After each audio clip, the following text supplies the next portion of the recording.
Hi అండి, welcome to రవ్లీస్ kitchen. ఇవాటి మన రెసిపీ వచ్చేసి మునగాకుతో పొడి ఎలా ప్రిపేర్ చేసుకోవాలో చూద్దాము. మనకి ఇది చాలా హెల్దీ మరియు టేస్టీ రెసిపీ అండి. మనకి ఇది అన్నంలోకైనా, ఇడ్లీలలోకైనా, దోశలోకైనా చాలా బాగుంటుంది.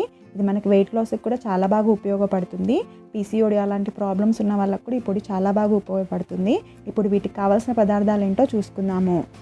మునగాకులు 1 కప్పు, కరివేపాకు 1/2 కప్పు, శనగపప్పు 1/2 కప్పు, మినప్పప్పు 1/2 కప్పు, ధనియాలు 1 టేబుల్ స్పూన్, జీలకర్ర 1 టేబుల్ స్పూన్, పల్లీలు 1/2 కప్పు, ఎండుమిర్చి 10, వెల్లుల్లి రెబ్బలు 8, ఉప్పు రుచికి సరిపడా, చింతపండు చిన్న నిమ్మకాయ సైజ్ అంతా. ఇప్పుడు దీని ప్రొసీజర్లోకి వెళ్ళిపోదాము. ముందుగా ఏదైనా మందపాటి గిన్నె పెట్టేసుకొని అందులోకి ఇవి మునగాకులండి. 1 కప్పు మునగాకులు వట్టి ఆకుల వరకే చుంచి మంచిగా కడిగి కొంచెం అలా గాలిలో ఆరబెట్టేసుకొని వేసుకుంటున్నాను. ఈ మునగాకులు అనేటివి మనము ఆయిల్ ఏం వేయకుండా ఊరికే ప్యాన్ పైన వేయించుకోండి, డ్రైగా వేయించేసుకోండి. ఆయిల్ ఏం వేయాల్సిన అవసరం లేదు. కాకపోతే ఏంటంటే మీడియం ఫ్లేమ్లో పెట్టుకొని వేయించేసుకోండి. మీరు హై ఫ్లేమ్లో పెట్టుకొని వేయించుకున్నట్టయితే ఏమవుతుందంటే మనకి పైన అంతా ఆకులు ఎండిపోయినట్టు అనిపిస్తాయి, కానీ లోపల మాత్రం ఆ వాటర్ కంటెంట్ ఆ తేమ అనేది అలానే ఉంటుంది. మనకి ఇలా వేయించుకోవడం వల్ల ఏంటంటే ఆ వాటర్ కంటెంట్ అంతా పోయి మనకి ఆకులు అనేటివి ఎండిన ఆకులు ఎలా ఉంటాయో అలా అవుతాయండి. అందుకని మనం ఇలా ఇన్స్టెంట్గా ఎండిపోయిన ఆకుల్లాగా మనకి ఇలా చేసుకోవడానికి మనం ఇలా వేయించుకుంటే సరిపోతుందండి. చూడండి, ఇలా మనకి ఎండిన ఆకులు ఎలా ఉంటాయో అలా ఉంటాయి. ఇది పక్కన పెట్టేసుకుందాం మనము చల్లారే వరకు. అందే ప్యాన్లోకి మనము 1/2 కప్ వరకు కరివేపాకును కూడా వేసుకుందాము. ఈ కరివేపాకును కూడా సేమ్ అండి అలానే మంచిగా వేయించేసుకోండి. మీడియం ఫ్లేమ్లో పెట్టుకొని వేయించుకోండి, హై ఫ్లేమ్లో పెట్టకండి. దీంట్లో ఉన్న తేమ, ఆ వాటర్ కంటెంట్ ఏదైతే ఉంటుందో, ఆ పచ్చిదనం ఏదైతే ఉంటుందో అదంతా పోతుందండి మనకి ఇలా వేయించుకోవడం వల్ల. చూడండి, మంచిగా వేయించేసుకోండి. చూడండి, ఇలా ఎండిపోయినట్టు అవుతాయి కదండి. మనకి ఇలా చేతిలో ఇట్లా అంటుంటే మనకి మొత్తం ఇట్లా క్రిస్పీగా ఎండిపోయిన ఆకులు ఎలా అయితే అవుతాయో అలా అవుతాయి. ఇప్పుడు దీన్ని కూడా పక్కన పెట్టేసుకుందాము. ఇప్పుడు అందులోకి 1/4 కప్ వరకు శనగపప్పును వేసుకోండి. అందులోనే 1/4 కప్ వరకు మినప్పప్పును కూడా వేసుకోండి. ఈ రెండింటిని ఒక 2 నిమిషాల పాటు మీడియం ఫ్లేమ్లో పెట్టుకొని వేయించేసుకోండి మంచిగా. ఒక 2 నిమిషాలు అయిపోయిందండి. ఇప్పుడు అందులోకి 1 టేబుల్ స్పూన్ వరకు ధనియాలని వేసుకోండి.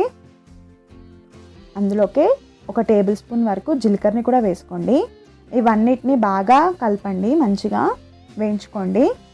ఆయిల్ ఏం వేయాల్సిన అవసరం లేదండి. మీడియం ఫ్లేమ్లో పెట్టుకొని మంచిగా వేయించుకోండి. మనకి ఏంటంటే మంచి వాసన వస్తుంది. అలాగే ఇవి లైట్ గోల్డెన్ కలర్లోకి మారుతాయండి. అప్పటి వరకు మంచిగా వేయించేసుకోండి. చూడండి, మంచిగా వేగిపోయాయి, లైట్ గోల్డెన్ కలర్లోకి వచ్చాయి. అలాగే కమ్మటి వాసన వస్తుంది. ఈ టైంలో మనము ఈ పప్పులన్నింటినీ పక్కకు తీసి పెట్టేసుకుందాము. ఇప్పుడు అదే ప్యాన్లోకి మనము 1/4 కప్ వరకు పల్లీలను కూడా వేసుకుందాము. అందులోకి 10 ఎండుమిరపకాయలు కూడా వేసుకుందాము.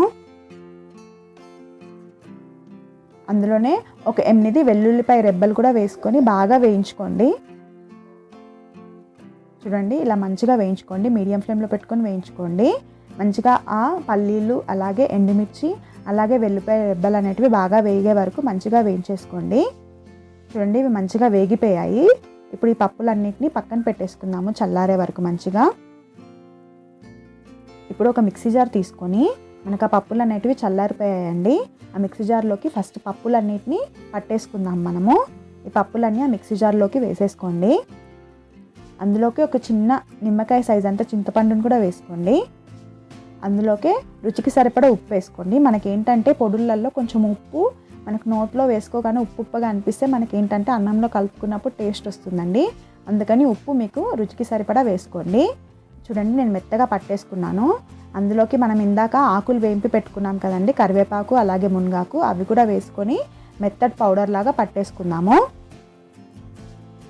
చూడండి, నేను మెత్తటి పౌడర్ లాగా పట్టేసుకున్నాను.